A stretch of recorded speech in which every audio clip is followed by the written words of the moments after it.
déterminants de la pression artérielle et pourquoi que c'est important.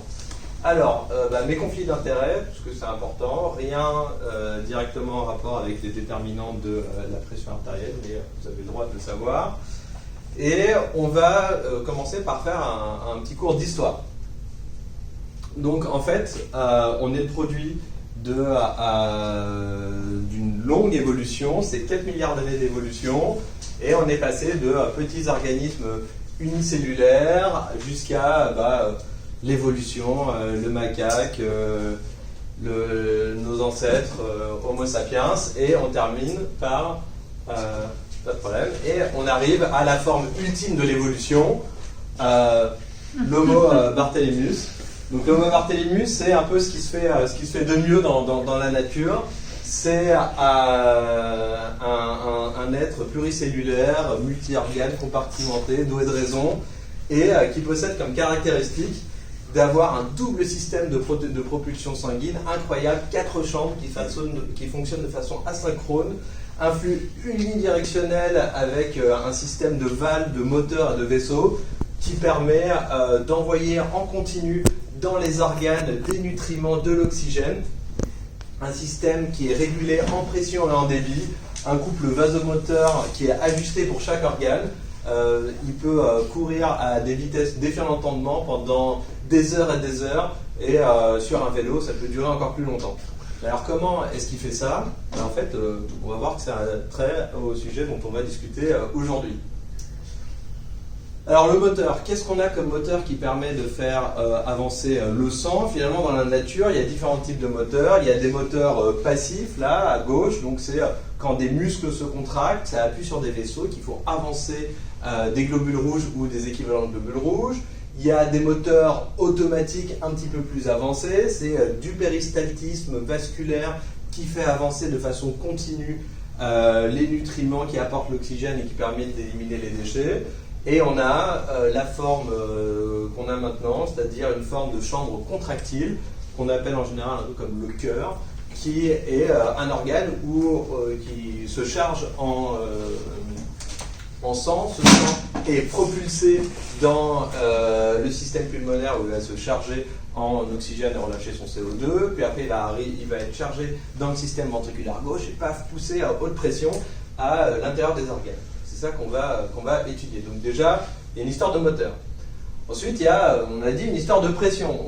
Tous les organismes n'ont pas la même pression, et selon la taille de l'organisme, on a des pressions qui sont différentes. Normal, les distances à parcourir, les hauteurs auxquelles on doit s'élever sont un peu différentes. Donc on a les tout petits animaux ici, on a du mal à le voir avec le truc de partage là, et on arrive jusqu'aux mammifères là. Nous, 12-7, c'est vous, c'est moi, c'est à peu près les tensions habituelles aussi, on s'en réfère aux recommandations internationales, et on voit que apparaissent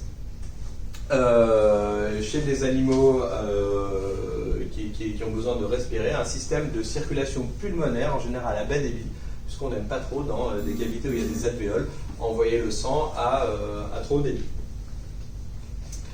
Ce qui nous a permis aussi de pouvoir avoir la pression artérielle qui s'élève, qui nous a permis de pouvoir nous verticaliser, en fait, c'est aussi un accident génétique. C'est il y a 30 millions d'années à peu près, la perte de notre urate oxydase qui fait qu'on a perdu l'activité d'urate, que notre taux d'acide urique est monté, et les gens qui étudient ça, les phylogénéticiens, les physiologistes, ont montré que ça a permis de faire s'élever la pression artérielle et qui a permis aux macaques qui précèdent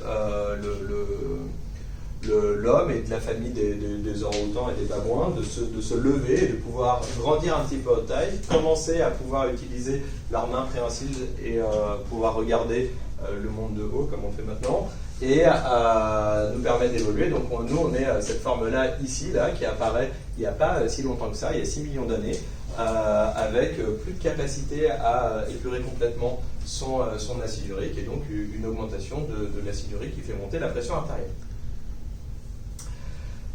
Il a fallu attendre plusieurs physiologistes des années du XVIIIe siècle. Donc il y a Harvey qui est censé avoir découvert la circulation sanguine, mais vraiment le système de pression artérielle et de ce mécanisme, c'est Stephen Hayes qui a, dans des trucs qui seraient aujourd'hui refusés par beaucoup de comités d'éthique, a pris un cheval, un peu à vif, lui a mis un tube en verre dans la carotide et a pu mesurer qu'à chaque battement, pouf, le sang montait et qu'il y avait une oscillation de cette colonne de sang et que si on laissait le sang s'évacuer, après le cheval il était un peu moins en forme, voire qu'il mourait.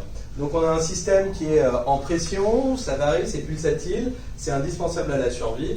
Donc c'est intéressant de pouvoir l'étudier puisque c'est un peu notre métier de sauver des vies. Alors, quand on parle de pression artérielle, de quoi on parle? Déjà, on va voir un peu plus tard ce qu'on définit comme pression artérielle, mais pression artérielle, il y a différentes façons de l'avoir et de l'évaluer. Il y a le fameux sphygmomanomètre avec les bruits de Korotkov qui était le modèle ancestral qu'on est censé savoir maîtriser pour mesurer la pression artérielle. Il y a l'oscillomètre Dynamap qui est la mesure automatique de la pression artérielle. Et il y a l'évaluation de la pression artérielle avec un cathéter sanglant directement avec une colonne d'eau qui est mise en compétition avec un système pressurisé de sang qui fait osciller un capteur et qui permet de mesurer de façon extrêmement exacte et à l'intérieur du vaisseau la pression artérielle. Donc déjà, on voit que quand on parle de pression artérielle, ce qu'on mesure n'est pas exactement la même chose et leur interprétation n'est pas toujours la même.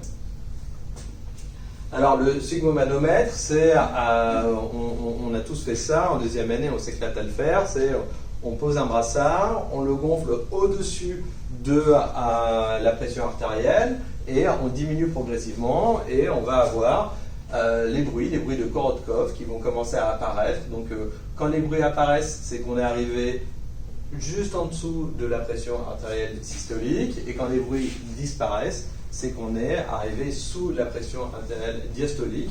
En vrai, il y a une petite déconnexion entre les bruits qu'on entend et les mouvements de l'aiguille. Et en théorie, ce serait plutôt les mouvements de l'aiguille qu'il faudrait utiliser. Ça permet de mesurer ce qu'on va appeler la pression artérielle systolique, la pression la plus haute au-dessus de laquelle on n'entend plus de bruit, donc on a complètement écrasé le vaisseau, et la pression artérielle diastolique, la pression qui a à la fin juste avant la contraction, à la fin du cycle, et c'est celle en dessous de laquelle on n'entend à nouveau plus de bruit, puisque la pression est toujours supérieure, et on calcule ce qui serait une pression artérielle moyenne dans le vaisseau, qui serait aux 2/3 entre la pression artérielle systolique et la pression artérielle diastolique. L'oscillomètre, donc le Dynamap, il utilise une technique un petit peu différente. Il n'a pas une petite oreille qui écoute. Le Dynamap, qu'est-ce qu'il fait? Il gonfle jusqu'à ce qu'il pense être une pression artérielle cible, une pression cible qui doit être au-dessus de la pression artérielle, et il va diminuer sa pression au fur et à mesure, et il y a dedans une membrane qui oscille, et en fait, elle va osciller autour d'un axe, et on va considérer, et ça a été assez bien démontré, que le niveau d'oscillation maximale correspond à la pression artérielle moyenne dans le vaisseau. En fait, le Dynamap, il mesure très très bien la pression artérielle moyenne et il va calculer, avec des algorithmes propres à chaque appareil, une pression artérielle systolique et une pression artérielle diastolique. Quand on utilise deux appareils différents, on n'a pas les mêmes algorithmes et on n'a pas forcément les mêmes chiffres de pression artérielle qui sont identifiés. Le seul truc que calcule vraiment l'oscillomètre, c'est la pression artérielle moyenne, et il déduit les pressions artérielles systoliques et les pressions artérielles diastoliques. Et évidemment, en fonction des oscillations, il est capable aussi de déterminer la fréquence cardiaque que donne la machine en permanence. Et puis, il y a la pression artérielle sanglante. Donc, qu'est-ce que c'est que ce dispositif? On met une colonne d'eau en regard d'un système pressurisé, une artère. On a une membrane qui oscille. Cette membrane, elle aussi. Cette membrane, elle aussi, selon poussée par la pression qu'il y a à l'intérieur du vaisseau.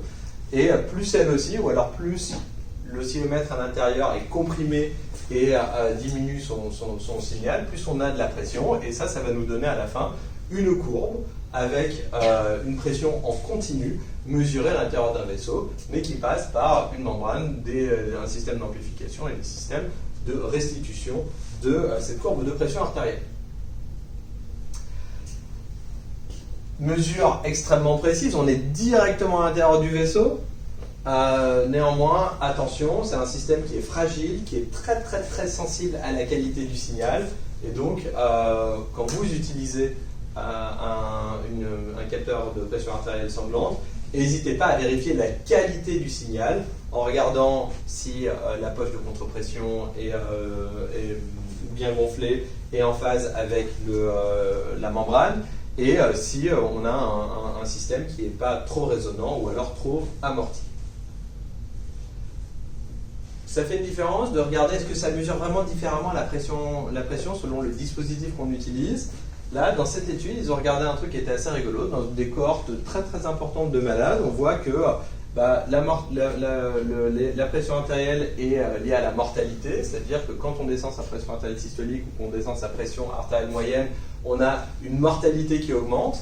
Et on voit que selon qu'on utilise un système invasif ou un système non invasif, je vais commencer par là. Quand on commence par la pression artérielle moyenne, on voit qu'on a très peu de différence et d'écart entre les valeurs mesurées et les variations sur la mortalité observée. Et quand on utilise ça sur la pression artérielle systolique, jusqu'à un range 90 à peu près de pression artérielle systolique, on voit que les courbes se chevauchent pas mal, et puis après elles s'écartent, probablement parce que la fiabilité de ces mesures qui résultent d'algorithmes est moins bonne dans ces écarts à la physiologie. Et c'est un peu dommage parce que nous, notre travail, c'est de travailler avec l'écart à la physiologie. Quand les gens ils sont dans la physiologie, finalement, ils viennent pas en réanimation. Donc, pour ce dont on a besoin, prendre en charge nos malades. Si on veut mesurer la pression artérielle moyenne seul, le non-invasif fait pas mal, il n'est pas continu, il a d'autres problèmes. Par contre, quand on va analyser plus finement ce qui se passe en termes de variation de pression artérielle, là, je crois qu'on a besoin d'avoir une pression artérielle sanglante. D'autant plus que quand on essaye de faire mesurer la pression artérielle à des jeunes médecins comme vous, en fait, ils ont pris un truc comme 159 étudiants en médecine. Ils leur ont demandé de prendre la pression artérielle au bras, avec ça devait être un Dynabab, je crois. Il y a des recommandations sur la qualité de mesure de la pression artérielle, et je crois qu'il n'y a qu'un seul étudiant qui a été capable de remplir les 11 prérequis pour mesurer la pression artérielle de façon adéquate, c'est-à-dire la position du malade, le temps d'attente, la position du bras, combien de temps après il faut remesurer. Et finalement, on se rend compte que ce qu'on mesure tous les jours, on ne le fait pas ni très bien, ni de façon extrêmement précise. Alors là, je vous parle d'une pression artérielle, mais en fait, il n'y a pas une pression artérielle. Il y a probablement des pressions artérielles, puisque la pression et les niveaux de pression et l'amplitude de variation des pressions artérielles varient tout au long de l'arbre aortique. Quand on part de la racine du cœur, la racine de l'aorte jusqu'aux organes musculaires, les artérioles, etc., on a un système qui est d'abord pulsatique, qui va devenir continu, et on a des pressions et des formes de courbes de pression artérielle qui sont différentes. Et on va voir pourquoi. Et donc, en fait, quand on mesure la pression artérielle, c'est intéressant de savoir où on mesure pour essayer de comprendre ce qui se passe. Donc, ce dont on a l'impression qui est, quand on a pris une fois une mesure de pression artérielle, on a un système unique et on a une idée de tout l'arbre vasculaire artériel. Ça ne marche pas vraiment, et il faut être humble. On mesure avec les moyens qu'on a, et on essaye de limiter la généralisation de ces résultats. Alors, la pression artérielle. La pression artérielle, c'est déjà un mécanisme physique qui résulte de la transformation d'un flux, un flux systolique pur. La courbe de vélocité aortique ou de débit dans l'aorte, on est d'accord, ça fonctionne qu'en systole, et en diastole on n'a rien, sinon vous avez mal placé votre Doppler œsophagien. Et on transforme en quelque chose qui est constamment positif, avec une pression diastolique, une pression systolique, et cette transformation du flux en pression, c'est les paramètres qu'on va étudier pour voir les déterminants de la pression artérielle. Alors, la pression artérielle, elle suit le rythme cardiaque.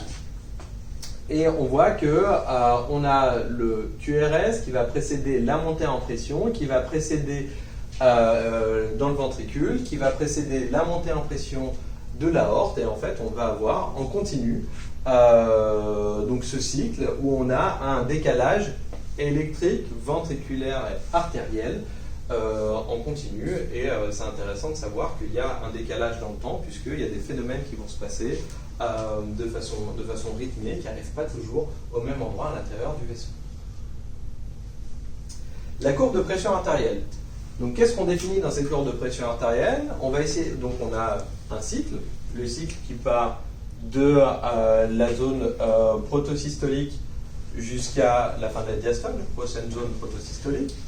On a une zone qu'on va appeler la zone d'éjection ventriculaire, qui est la montée rapide en pression et l'incision dicrotique, et une période diastolique où on a une relaxation du système, mais qui ne revient pas à zéro, qui revient à la valeur qu'on appelle la pression artérielle diastolique, et ça recommence, et ça recommence, et ça recommence, et ça recommence, pas très loin de 3 milliards de fois dans votre vie, en médiane. J'espère plus pour vous. Qu'est-ce que je voulais dire avec cette diapositive? Je voulais dire qu'il y a plusieurs phases également. Elle est un peu plus compliquée que simplement une zone systolique et une zone diastolique simple. Et on a des formes de courbes qui vont être différentes. Et on a néanmoins des pentes de diminution des vitesses diastoliques qui sont assez continues. On va voir quels sont les paramètres qui régissent cette diminution. Donc les déterminants de la pression artérielle, c'est l'objet du cours du jour. On a mis un petit moment avant d'y arriver, mais maintenant on y est. On est rassuré. Alors déjà, qu'est-ce que c'est qu'une pression artérielle? Alors pression, c'est une force sur une surface. On va approximer ça avec la tension qu'on mesure vraiment sur notre vaisseau, qui est une mesure en une dimension. La force qui est exercée sur cette surface, elle provient de 3 types d'énergie. Une énergie élastique, une énergie cinétique et la gravitation. Alors, on évolue, on a de la chance d'avoir des vaisseaux élastiques. Ces vaisseaux, ils sont élastiques et ça permet quoi? Ça permet d'avoir plus de pression, puisqu'ils sont plus solides, ils ont des membranes élastiques à l'intérieur qui permettent d'encaisser le choc. Et il y a également, donc ça c'est un phénomène d'absorption, et on verra que ces vaisseaux élastiques sont plutôt pas mal, parce qu'ils permettent aussi de restituer de l'énergie, et c'est pas inutile quand on a un système pulsé, et qu'on a un système qui passe d'un système pulsé à un système linéaire, l'effet Unicassel. Alors, on n'a pas tous les mêmes vaisseaux. On n'a pas tous la même quantité de membranes élastiques, et à l'intérieur des membranes élastiques, elles ne sont pas toutes de la même qualité. Le problème des vaisseaux, c'est qu'avec l'âge, on peut avoir de l'athérosclérose, avec l'âge, on peut avoir une diminution de la taille de ces fibres élastiques, on peut avoir une diminution une altération de la conformation de ces fibres élastiques, et on arrive à un concept qui est celui de l'élastance. L'élastance, qui est l'inverse de la compliance, qui lui-même est l'inverse de l'élastance, qui est la variation de pression qu'on va avoir avec une variation de volume.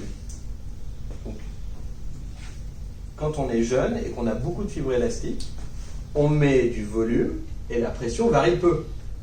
Quand on est plus âgé, on met la même quantité de volume, la pression varie beaucoup, puisque l'artère est moins élastique, moins capable d'emmagasiner l'énergie. Ça se transforme tout de suite en pression. Donc une pression élevée, ce n'est pas forcément un signe d'un débit ou d'un volume élevé, c'est surtout le signe du vaisseau qui est très rigide. Donc ça, c'est un mécanisme d'élastance. C'est delta P sur delta V, c'est la variation de pression en fonction de la variation de volume. Donc on comprend qu'un des déterminants de la pression, c'est soit l'élastance, soit le volume qui est éjecté à chaque contraction, le volume d'éjection systolique, soit peut-être les deux. Et donc le volume est très important, puisque si on a une élastance qui est normale mais qu'on a un tout petit volume, on obtiendra le même effet en termes de pression que si on a une élastance qui est très très bonne, mais avec des volumes plus importants. Plus on va vers la distalité, plus on s'éloigne du cœur, plus le diamètre décroît, et plus les variations relatives de vaisseaux sont importantes. Moins l'élastance de ces vaisseaux à bonne, ils sont moins riches en fibres élastiques, et en fait on voit que on va avoir chez des diamètres vasculaires qui vont avoir des variations relatives beaucoup plus importantes quand on est jeune, c'est ce qu'on voit ici, que quand on est âgé. Donc les vaisseaux ont un diamètre et une élasticité qui varient en fonction de l'endroit où on est par rapport à l'aorte et qui varient en fonction de l'âge. Donc ça, on a vu comment est-ce qu'on atteignait son pic de pression, parce qu'on a poussé à l'intérieur de l'aorte avec une poussée, on va voir qu'on parlera plus tard d'énergie cinétique, un volume et une élastance, mais il y a d'autres composantes à l'intérieur de cette onde de pression artérielle. En fait, l'onde de pression artérielle, l'onde de pression, elle va beaucoup plus vite que le sang. L'onde de pression, elle va à la vitesse de propagation d'une onde dans l'eau qui est rapide, et en fait, elle va aller rencontrer différentes bifurcations, différents obstacles, et émettre des ondes réfléchies. Ces ondes réfléchies, elles vont entrer en contact avec l'onde de pouls initiale qui est en train d'avancer, et elles vont arriver à différents moments de cette onde de pouls. Et donc l'onde qu'on mesure, c'est la résultante de l'onde qui part et de l'onde réfléchie selon différentes conditions. Et donc ce n'est pas qu'une seule onde réfléchie, c'est plusieurs ondes. Donc à chaque bifurcation, on en a une. Elles sont de plus en plus distales et elles sont de plus en plus petites en intensité parce qu'on s'est éloigné et que le signal s'est divisé, qu'on a moins de débit et que le choc est moins important. Et on a une onde finale qui est la sommation de tout ça.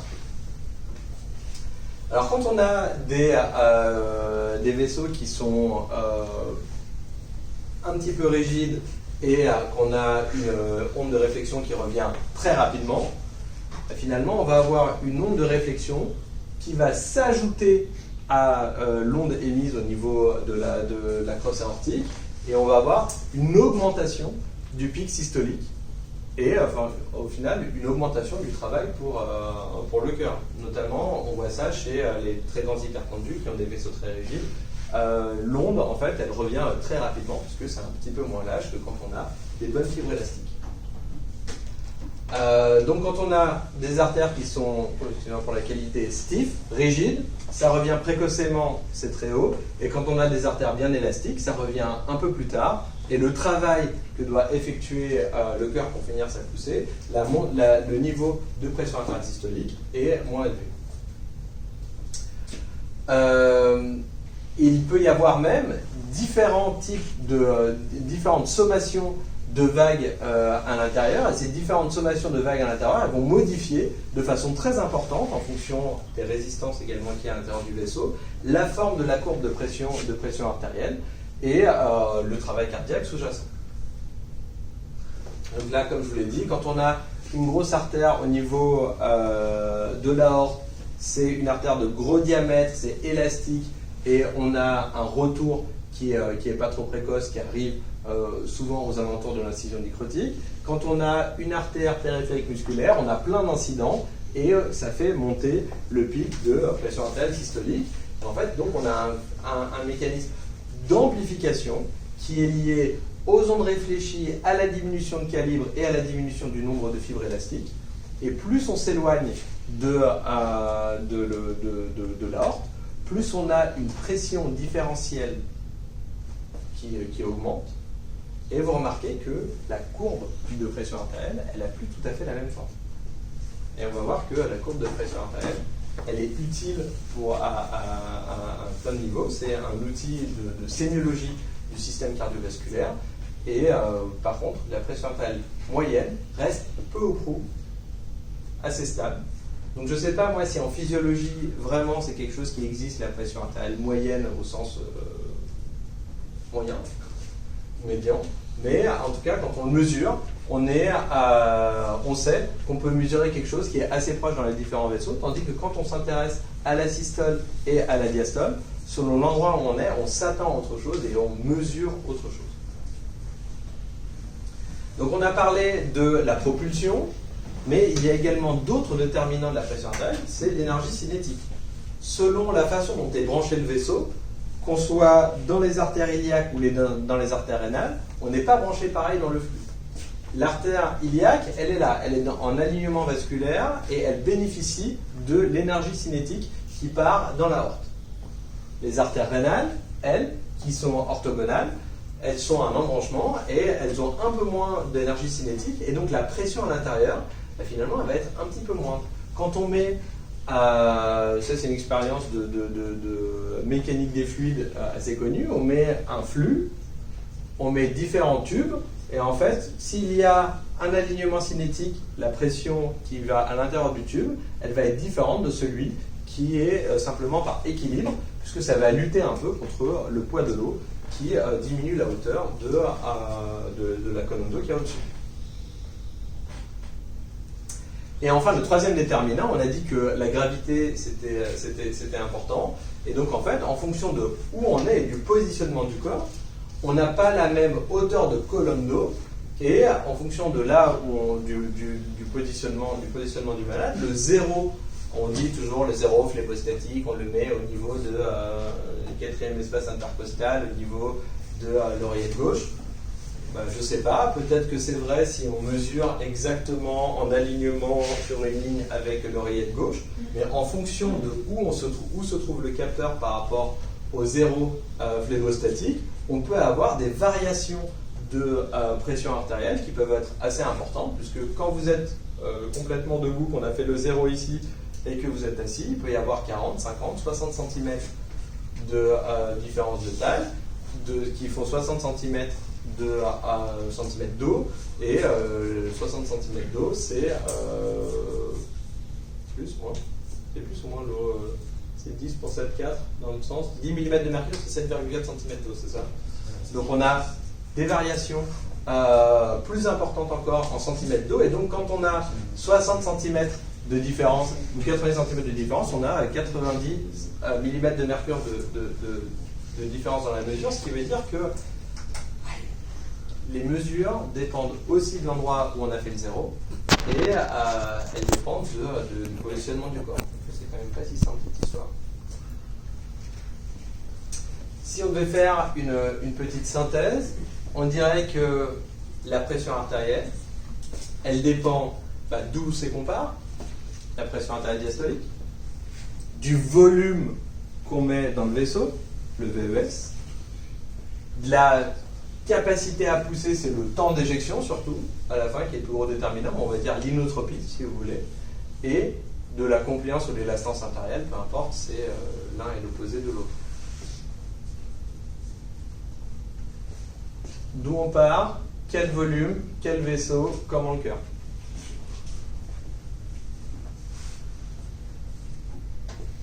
On continue. Ce système élastique, il l'emmagasine et après il rend. Il rend, et ça c'est hyper important, c'est ce qui permet d'avoir une pression artérielle diastolique constamment positive et qui permet dans certains organes de maintenir un flux perfusionnel. Alors ce flux, il dépend beaucoup des résistances.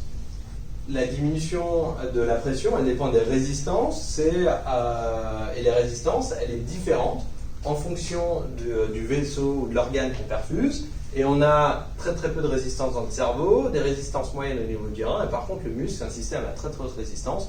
Et donc les résistances vasculaires, en fait, la pression qu'on va mesurer est indirectement un reflet du système résistif du lit vasculaire.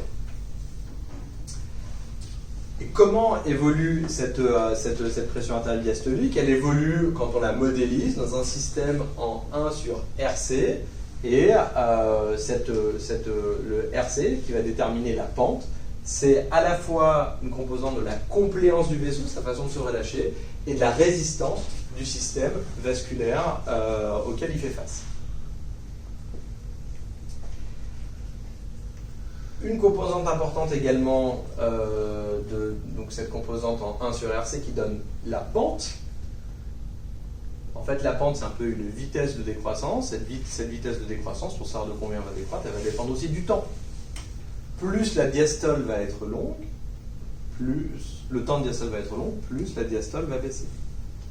Plus la fréquence cardiaque est élevée, moins la diastole va s'abaisser. Donc on ne mesure pas la même chose. La diastole, on a l'impression que c'est un système qui désigne quelque chose d'absolu, mais non, c'est variable dans le temps et ça dépend de la fréquence cardiaque. C'est une mesure qui est dynamique. Dans les résistances, on entend plusieurs choses. La résistance, c'est la résistance du flux à son avancée. Et la résistance du flux à son avancée, elle peut dépendre déjà du liquide. Selon la densité du liquide, selon l'hématocrite, selon sa composition et selon le vaisseau dans lequel il va avoir une viscosité apparente différente. Et je crois bien que la viscosité, c'est quelque chose en puissance 4 du diamètre. Donc, plus on diminue en diamètre, plus on augmente la viscosité et la résistance de façon très importante. Et en fait, on n'a pas un système unique, on a plusieurs systèmes en parallèle. Quand on est ici, la résistance apparente pour ce système-là, quand il a plusieurs systèmes en parallèle, 1 sur la résistance totale, c'est la somme de 1 sur chaque résistance. Et donc quand on a à un moment une résistance qui devient nulle, le système apparent il devient infini. La diastole s'effondre. Quand on a un vaisseau qui est ouvert, la résistance complète du système, qui est normalement un système pressurisé, s'effondre. Quand on a un choc hémorragique sur une plaie artérielle, la diastole est très basse. Et donc la diastole, elle dépend en synthèse des résistances efficaces, donc la viscosité et le diamètre des vaisseaux, de la fréquence cardiaque et des propriétés élastiques du vaisseau initial. Le retenez surtout, résistance et fréquence cardiaque. Mais au final, à quoi ça sert de se poser la question de savoir pourquoi est-ce qu'on cherche les déterminants de la pression artérielle? Est-ce que c'est vraiment utile? On mesure la pression artérielle parce qu'on est capable de la mesurer, d'accord? Que mesurer le débit cardiaque, parfois c'est un peu plus compliqué, mais est-ce que c'est vraiment utile? J'ai une révélation à vous faire. Ceci, la machine à café que nous, Français, appelons italienne et que le reste du monde appelle française, allez savoir pourquoi, n'est pas un système cardiovasculaire. En fait, on ne perfuse pas nos organes en mettant de la pression à travers une membrane pour que du sang arrive à l'intérieur. Ça ne marche pas comme ça. C'est pas une machine à café. Le système sanguin, il fonctionne, la perfusion des organes, elle fonctionne un peu différemment. Comment elle fonctionne, la perfusion sanguine des organes?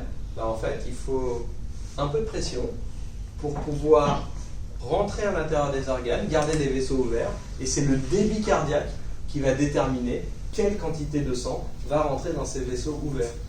Et il y a en plus de la régulation vasculaire à l'intérieur des vaisseaux, de la régulation en flux, mais on voit que partout, il faut une pression minimale pour pouvoir rentrer à l'intérieur des vaisseaux. Et une fois qu'on a dépassé cette pression minimale, beaucoup d'organes sont régulés et on n'augmente pas tellement le flux. Et certains organes, les intestins par exemple, ont un débit qui est directement dépendant de la pression. Ça, c'est des organes qui sont très peu régulés. La plupart des organes ont un peu d'autorégulation. Et en fait, une fois qu'on a passé le niveau, c'est pas en augmentant la pression qu'on va augmenter la perfusion des organes, c'est en augmentant le débit. Et donc chaque organe a des niveaux de régulation en pression qui se règlent en fonction de ses besoins métaboliques, de la vasodilatation locale, si tant est que le débit cardiaque qui arrive est bien régulé, et est adapté, et que la pression artérielle qu'il y a dans le vaisseau est bien régulée. Donc on dit classiquement que la pression artérielle, c'est le débit fois les résistances. On remarque que c'est quand même beaucoup plus compliqué que ça. C'est une forme de modélisation. C'est juste qu'il dit gardez en tête que la pression, on l'a vu, ça n'est pas que on peut avoir un débit très bas si tant est que les résistances soient très élevées, on a parlé des latences tout à l'heure, ou le contraire, un débit très élevé avec des pressions basses et une PAM basse. Finalement, moi je préfère avoir une PAM basse dans un système très vasodilaté avec un débit élevé, plutôt qu'avoir une PAM élevée avec très peu de débit dans un système très vasoconstricté. Moi, un malade qui a 18 de tension, qui est marbré de partout, je m'inquiète et je pense qu'à la prochaine induction anesthésique, il va mourir. Le malade, il a 60 de PAM, il est rose comme un gardon, il est en train de vous parler, je ne suis pas inquiet du tout. Et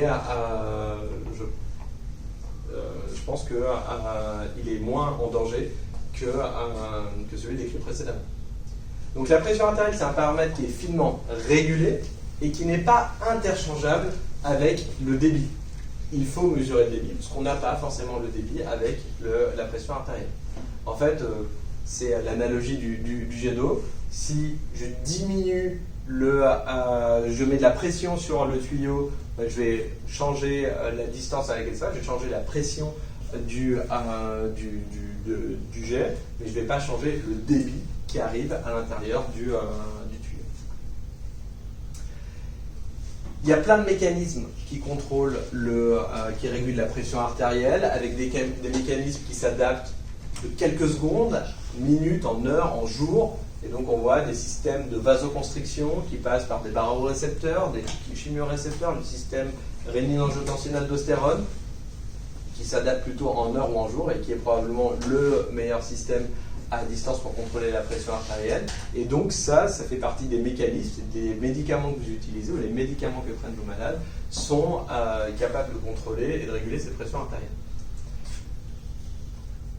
Pourquoi est-ce que c'est important aussi de connaître les déterminants de la pression artérielle? Parce que la pression artérielle, c'est un déterminant de la perfusion des organes. Ici, dans le tableau dit de Aldorzi, on a les déterminants de la perfusion du cœur. Et on voit que le ventricule gauche est perfusé essentiellement en diastole, tandis que le ventricule droit est perfusé en systole et en diastole. Et la pression artérielle systolique, et là c'est de la PAD, excusez-moi, je me suis trompé, les pressions artérielles sont importantes à maîtriser, et notamment la pression artérielle diastolique pour la perfusion du ventricule gauche qui est perfusé quasiment que en diastole, et pour la perfusion également du ventricule droit qui est beaucoup plus fragile que celle du ventricule gauche. Donc la pression artérielle, la forme et les valeurs de la courbe renseignent sur le système cardiovasculaire. Et donc on peut apprendre beaucoup de choses en regardant sa courbe de pression artérielle et pas seulement en analysant les chiffres. Pression pulsée, ça c'est des calculs qu'on peut faire, ça dépend de VES et compliance. La pression diastolique, on a dit que c'était la résistance et la vasoplégie. Et l'air sous la courbe de pression artérielle, en fait c'est une représentation du débit cardiaque. C'est quand même fou. Quand le débit qui part du sang vers l'aorte, qui génère cette pression, en fonction de l'air sous la courbe qu'il y a, cette pression générée, on est capable de revenir à ce qu'a été le débit cardiaque, le volume d'éjection qui a été généré à chaque cycle. Donc il y a beaucoup de dispositifs qui existent pour faire ça, mais avec une fiabilité qui d'ailleurs chez les malades qui sont très graves n'est pas extrêmement bonne. Et quand vous regardez une courbe de pression artérielle, vous pouvez tout de suite faire la différence entre une courbe qui est extrêmement fine, une courbe qui est extrêmement large, et surtout les évolutions selon les thérapeutiques que vous mettez en place. Enfin, la courbe de pression artérielle peut renseigner sur différentes choses. Ici, un tableau de sténose aortique.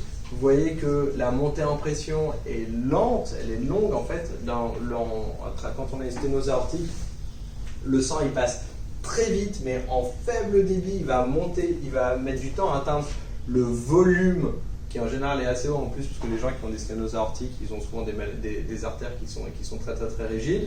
Et ça, ce sont une forme qui peut faire évoquer différents tableaux de pathologie, comme la sténose aortique, ou alors des tableaux de perte de charge, comme le tableau de régurgitation aortique. Ici. Qu'est-ce que j'ai à vous dire d'autre? Je crois que c'est terminé. L'analyse des valeurs de la courbe de pression artérielle renseigne sur le système cardiovasculaire. Si vous posez la question de la pression, comme vous avez de meilleurs éléments aujourd'hui pour répondre. Si la question c'est celle du débit sanguin, du débit cardiaque, il faut le mesurer. Faites attention quand vous manipulez les pressions artérielles à la perfusion de pression coronaire. Et bien sûr, n'oubliez pas que les valeurs doivent être interprétées en fonction de leur contexte. Merci beaucoup.